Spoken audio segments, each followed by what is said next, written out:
बड़ा विषय था जो लगातार पिछले कई समय से मन में, हृदय में जगह किए बैठा है।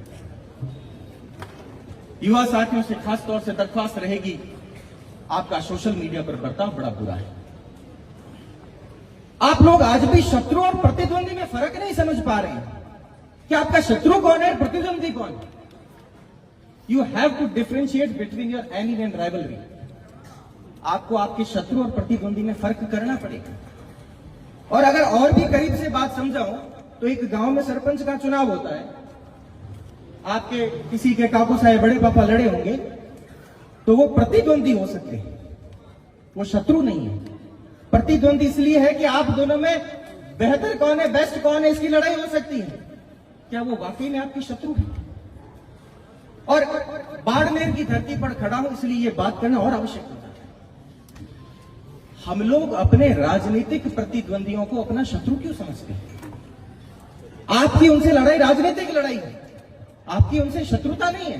क्या वो आपका खाना खाने से रोक रहे हैं वो लोग? क्या वो आपको पानी पीने से रोक रहे हैं वो लोग? क्या वो आपको बच्चों को शिक्षा देने से लोग रोक रहे हैं वो लोग? जवाब होगा नहीं रोक रहे हैं। जब नहीं रोक रहे हैं तो शत्रुता किस बात की है? इसी बात की है कि राजनीतिक अस्तित्व की लड़ाई है।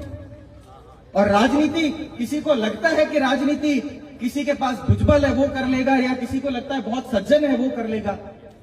तो मैंने तो अभी तक वैसे राजनीति में कुछ प्राप्त तो नहीं किया, पर मुझे लगता है कि राजनीति बुद्धि का व्यायाम है। जो अपनी बुद्धि को रोज व्यायाम करवाता है वो राजनीति में जरूर अच्छा कर लेगा। और दौर और आलम तो यह है कि दूसरे लोगों को तो छोड़ो, कहते तो आप अपने लोगों को भी लपेटे में ले लेते हैं, क्योंकि आपका ईगो सेटिस्फेक्शन होता है। आप सुबह उठते हो, कई लोग मैं दावे के साथ कहता हूं कुल्ला बाद में करते हैं और पहले ट्विटर पर ट्वीट करना होता है। आज हमने इसको कह दिया, मेरे इतने लाइक आ गए, इतने रीट्वीट हो गए, और आपको बड़ी संतुष्टि मिलती, खुद को ऐसे एकदम फील होता है कि मैं आज आसमान से ऊपर था। ये विचारणीय विषय बन गए। और एक बात अपने जहन में बिठा लो कि समाज को हर प्रकार के नेताओं की जरूरत है। आपको लगता है कि स्पेसिफिक आप अगर एक प्रकार के नेताओं से काम चला लेंगे तो नहीं चल सकता बंधु।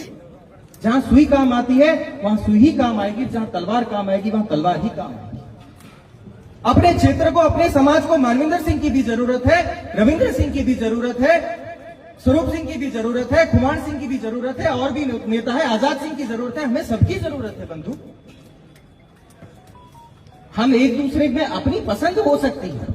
आप किसी को कम पसंद करें, किसी को कम पसंद करें, किसी को अधिक करें, आपका विषय हो सकता है। परंतु हम इसका आशय ये नहीं है कि उनको समझे ही कुछ नहीं कि आप हैं क्या, आपने जीवन में क्या किया। साथियों, संघर्ष अपना सबका बड़ा होता है। किसी का संघर्ष अगर कोई बंद कमरे में बैठकर यूपीएससी आरएस की तैयारी करता है तो इसका मतलब ये नहीं कि उसने संघर्ष नहीं किया। संघर्ष केवल सड़कों पर नहीं होता है, संघर्ष कतारों में खड़े रहकर भी होता है, संघर्ष बंद कमरों में भी होता है। संघर्ष अपने स्थायित्व के लिए दिन प्रतिदिन लड़ना, उसको भी संघर्ष हो मित्रों। संघर्ष केवल वो नहीं होता कि जो सिर्फ आप पसीने से आते हैं। संघर्ष एक मनोस्थिति है। और संघर्ष उस व्यक्ति का भी होता है जो रोज सुबह ठेला लगाता है, आज रात को वापस जाऊं घर पे, उस 500 रुपए लेकर जाने, उसका भी अपना संघर्ष है। तो संघर्ष को आप एक फ्रेम में बांधिए मत के संघर्ष सिर्फ उतना हो सकता है, बजाय कि बाहर के शत्रुओं को, हमें अपने शत्रुओं को पहचानने की जरूरत है। हमारे अपने शत्रु कौन? हम खुद हैं। आजकल ये रील्स के टाइम में आप देखिए, कोई हमसे इतर कोई दूसरी जाति का, देश में आजाद हुए 75 साल में सबको बराबर रहने का अधिकार है। आप आज अगर राजतंत्र वाली फीलिंग ले रहे हैं, मोनार्की वाली फीलिंग ले रहे हैं तो गलत ले रहे हैं। इसको दिमाग से निकालिए।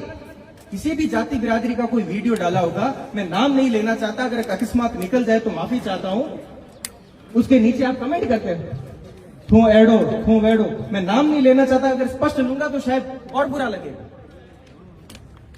चाहे किसी भी जाति के हो, मेघवाल हो, चौधरी हो, भील हो, हम उसके नीचे वो उसमें कुछ रील डाला, गाना डालते हुए आपने खर्च, और 101% बनाओ के कमेंट होते हैं उसमें, और किसी का कमेंट नहीं मिलता। मैं जब भी कभी जाकर देखता हूं तो हमारी शत्रु हम खुद हैं। फिर कहते हो कि चुनाव में हमारे साथ नहीं है, फिर कहते हो कि ये लोग हमारी बात सुनते नहीं। अरे सुनने के लिए आपने किया क्या ऐसा? और किया था तो आपके बड़ेरों ने किया था, आपने क्या किया है ऐसा? तो अब हमें सबको साथ लेकर चलना है। जो चाहे किसी भी जाति में जन्मा है, उसकी भी अपेक्षा है कि मैं इनके बराबर बैठूं। वो बातें गई। लोकतंत्र ने सबको अधिकार दिया। भारत के कॉन्स्टिट्यूशन के आर्टिकल 12 से 35 में सबको अधिकार है अपने जीवन के।